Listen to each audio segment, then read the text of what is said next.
It's shocking that there are more controls on things like bananas, dinosaur bones and postage stamps than there are on the international trade in weaponry around the world. It's why we need an international arms trade treaty. This is why governments are meeting next week in New York to negotiate such a treaty. And today we're delivering a message to some really important governments in London to say to them, you must make sure that human rights and humanitarian concerns are at the heart of this treaty.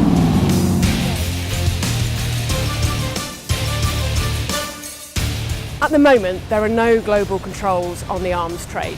We have a series of patchy regulations which vary enormously from country to country and mean that unscrupulous governments or unscrupulous arms dealers can really easily find their way around these, and it's why so many arms end up in the hands of warlords and human rights abusers.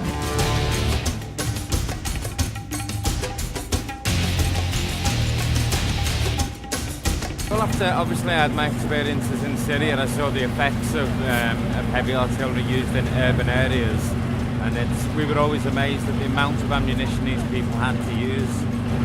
After I got out of Syria and I looked into it, the Russians openly told me that they were happily supply Syria with all the weapons they wanted, and there wasn't in fact anything anyone could do about it. There was no piece of paper to be waved in their face to say this is not right. A bulletproof artist. And this is the report here as well, so if we could pass that over as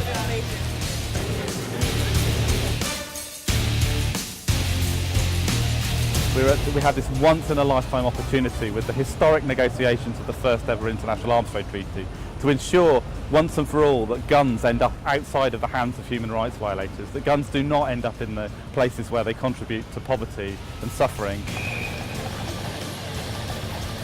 But only if the treaty is strong, only if governments don't compromise and don't negotiate away the core binding provisions that we think are necessary.